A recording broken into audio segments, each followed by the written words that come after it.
Kali ini kita akan mempelajari materi ketenagakerjaan.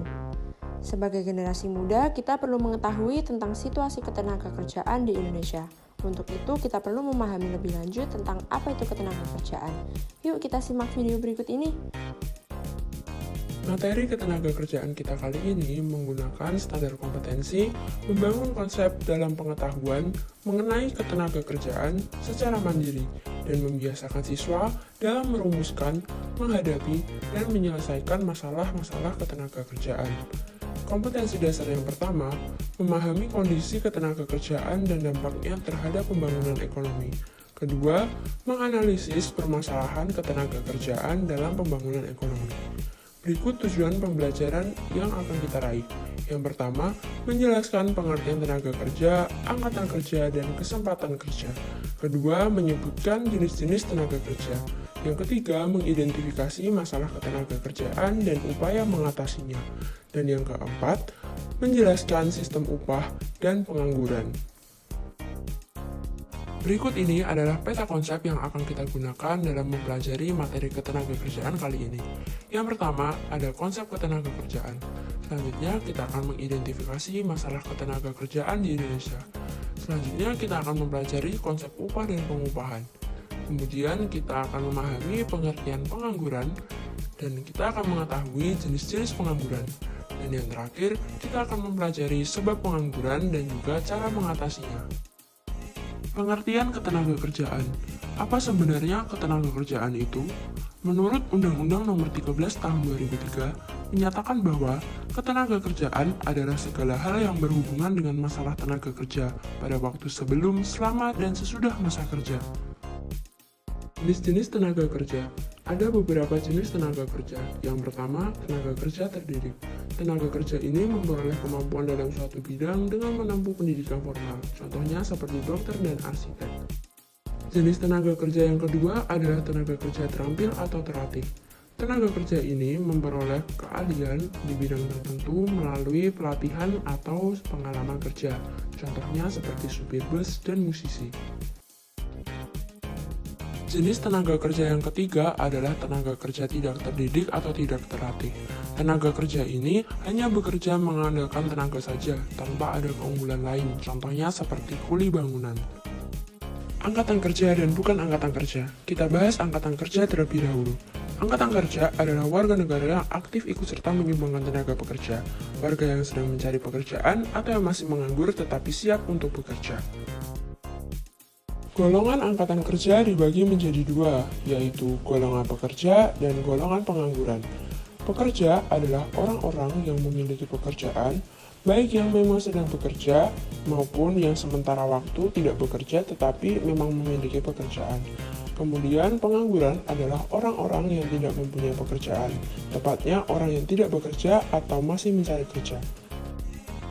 Bukan angkatan kerja. Bukan angkatan kerja terdiri dari mereka yang tidak mau bekerja, mereka yang masih bersekolah atau berkuliah, mereka yang mengurus rumah tangga tanpa mendapat upah, dan pensiunan. Kesempatan kerja. Kesempatan kerja atau employment adalah banyaknya lapangan pekerjaan yang tersedia untuk angkatan kerja atau suatu keadaan yang menggambarkan tersedianya lapangan kerja yang siap diisi oleh para pencari kerja.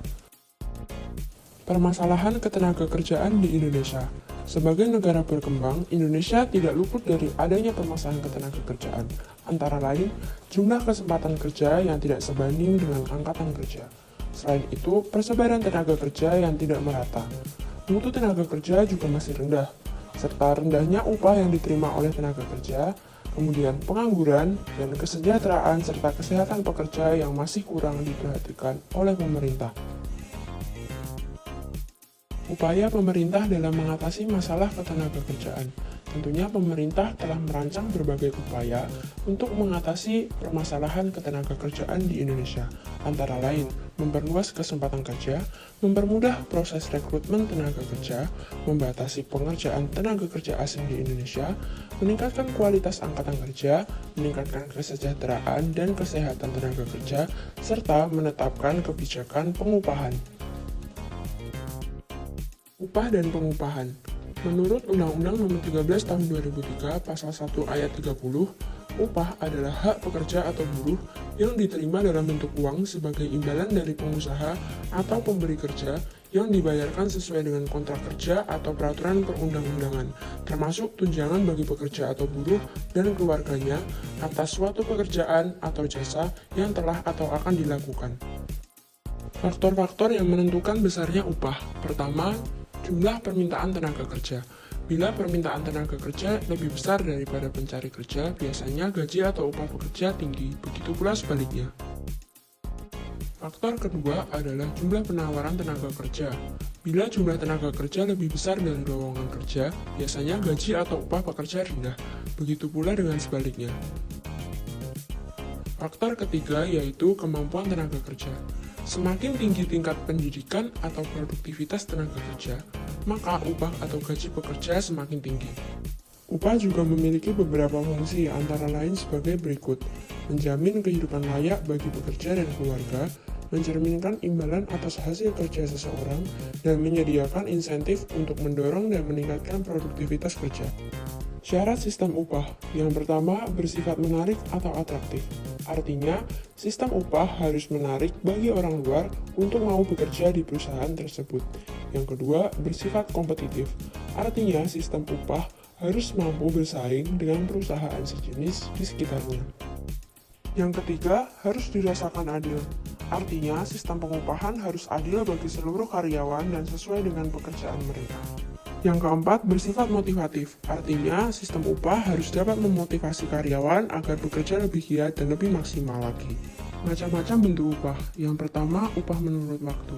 Upah ini didasarkan pada lama bekerja seseorang, seperti upah harian, upah mingguan, dan upah bulanan. Yang kedua, upah prestasi. Artinya didasarkan pada prestasi karyawan, yaitu jumlah barang yang berhasil dijual.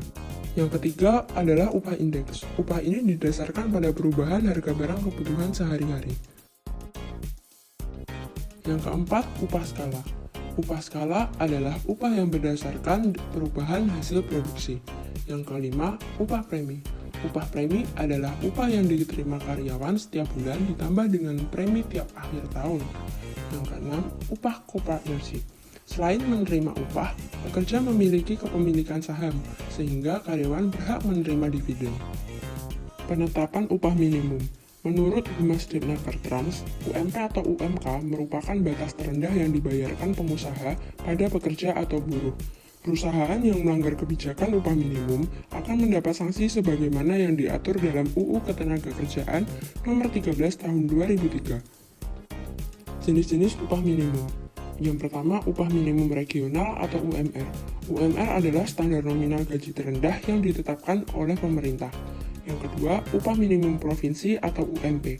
UMP adalah upah minimum yang berlaku untuk seluruh kabupaten atau kota di satu provinsi.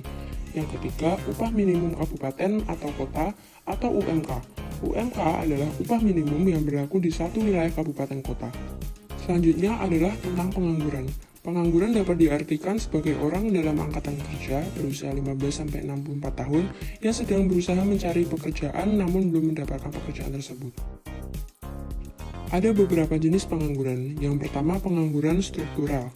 Pengangguran struktural terjadi ketika adanya perubahan dalam sektor ekonomi. Yang kedua, pengangguran friksional. Pengangguran friksional terjadi karena kesulitan temporer dalam mencari lowongan pekerjaan. Yang ketiga, pengangguran musiman. Pengangguran musiman terjadi karena adanya perubahan musim atau waktu. Kemudian yang keempat ada pengangguran teknologi. Pengangguran teknologi terjadi karena penggunaan teknologi mesin-mesin modern yang menggantikan tenaga manusia. Yang kelima ada pengangguran konjungtural. Pengangguran konjungtural terjadi karena perubahan ekonomi yang mengakibatkan perubahan sistem. Pengangguran dapat disebabkan karena adanya berbagai hal, antara lain seperti pertumbuhan penduduk yang cepat dan tidak diimbangi dengan perluasan kesempatan kerja. Yang kedua, ketidakberhasilan sektor industri. Yang ketiga, angkatan kerja yang tidak memenuhi kualifikasi dunia kerja. Yang keempat, ketidakstabilan ekonomi, politik, dan keamanan negara. Yang kelima, perkembangan teknologi yang tidak diimbangi pendidikan angkatan kerja. Yang keenam, upah yang tidak cocok. Berikut ini adalah beberapa cara mengatasi masalah pengangguran. Yang pertama, memperluas kesempatan kerja. Yang kedua, memberi informasi yang cepat terkait lowongan pekerjaan dari berbagai sektor. Yang ketiga, melakukan pelatihan keterampilan di bidang yang lain. Keempat, meratakan penempatan tenaga kerja. Kelima, mendirikan industri padat karya di wilayah dengan tingkat pengangguran yang tinggi.